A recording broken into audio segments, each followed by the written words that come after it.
With some enthusiastic assistance from her grandchildren, House Democratic leader Nancy Pelosi of California smiles as she casts her vote for herself to be Speaker of the House on the first day of the 116th Congress Thursday in Washington.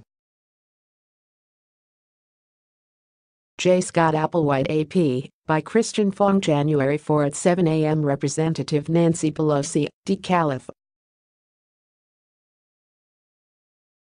has once again stepped into the role of Speaker of the House, a job she has held before.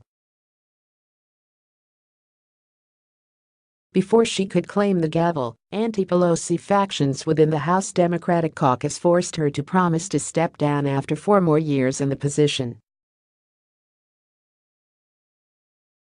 Nevertheless, she won enough votes to secure election, just as she overcame similar challenges in her races for minority leader in 2011, 2015 and 2017. Republicans have similarly returned leaders to power, even though some members objected, as in 2015, when Rep.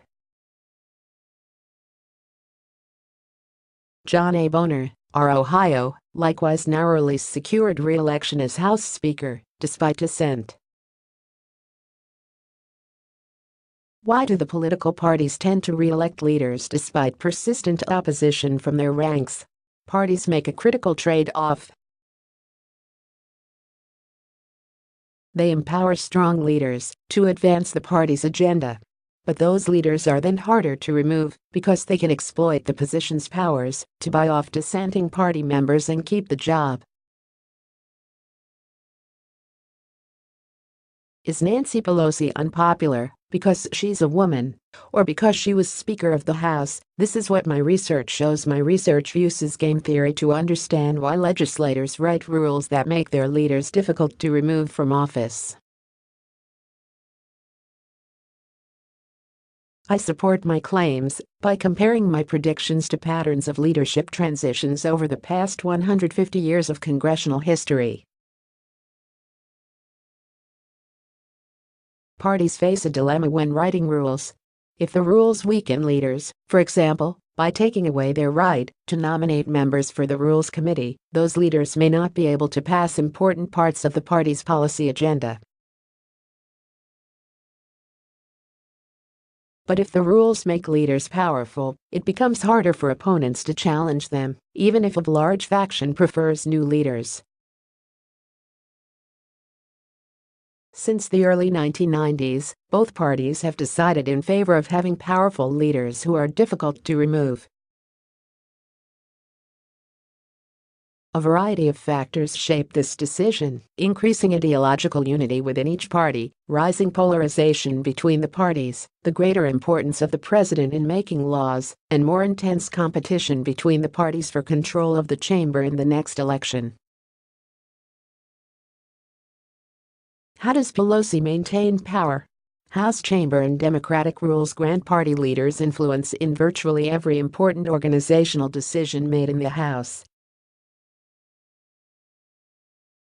Since the November elections, Pelosi has deployed these resources to chip away at the 66-member faction that initially declined to endorse her re-election as Speaker.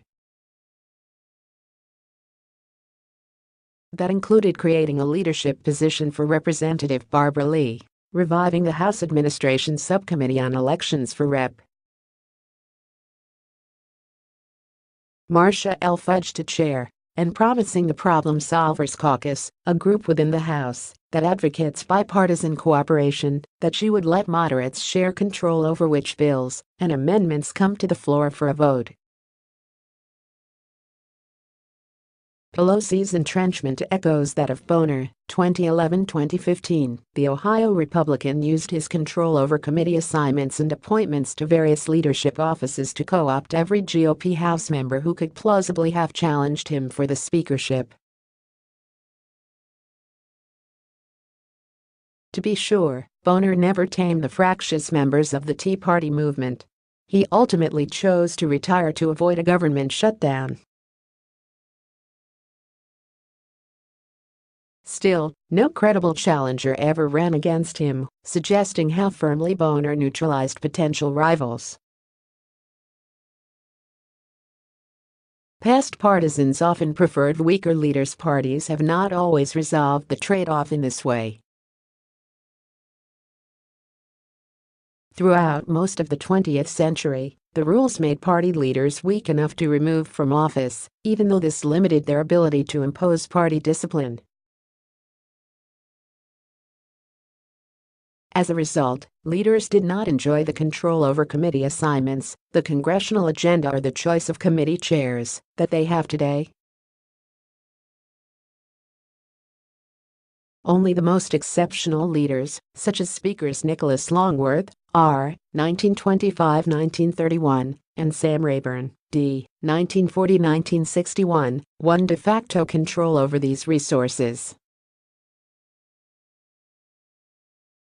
Party members recognized their talent as leaders and deferred to their judgment on important organizational matters.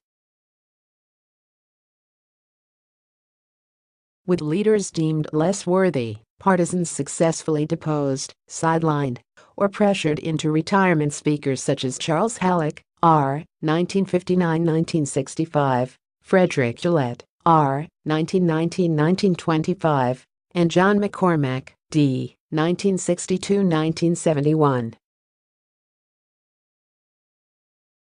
This system had serious shortcomings. When party members could not find or agree upon someone who commanded widespread respect within the majority party, the House struggled to pass legislation on important policy priorities. For example, McCormack failed to pass most of the Kennedy legislative program in the 87th Congress between 1961 and 1963, despite a large Democratic majority.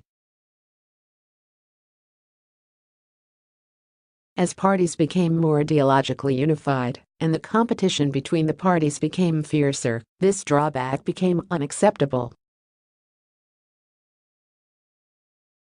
But a leader who engendered dissent within the party like Pelosi likely would not have survived. Pelosi's concessions are unlikely to undermine her power. If Democrats want to change the rules to prevent their leaders from entrenching themselves, they will have to wait until Pelosi leaves office.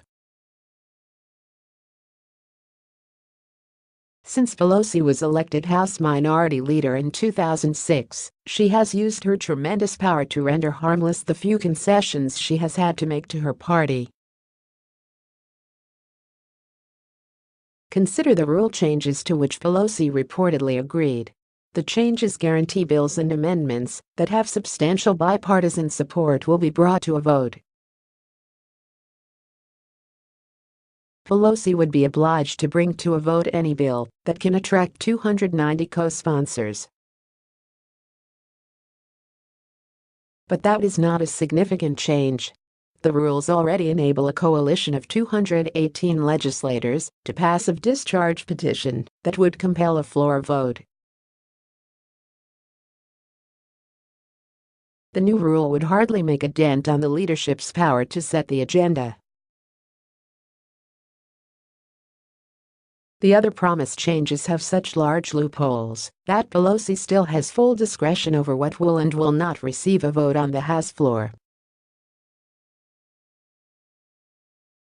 These 5 charts explain who voted how in the 2018 midterm election. Likewise, Pelosi's pledge to retire from the speakership after 4 more years is only a token concession. In 2022, she will be 82, the oldest person to have ever served as House Speaker. She will have served as the top Democrat in the House for 19 years. If a Democrat is elected president in 2020, Pelosi will hold the reins during the typically productive first term and depart just in time to avoid blame for any setbacks during the 2022 midterm election. And if the Republican experience provides any guidance, Democrats may remove the limit should she have a change of heart. Christian Fong is a doctoral candidate at the Stanford Graduate School of Business.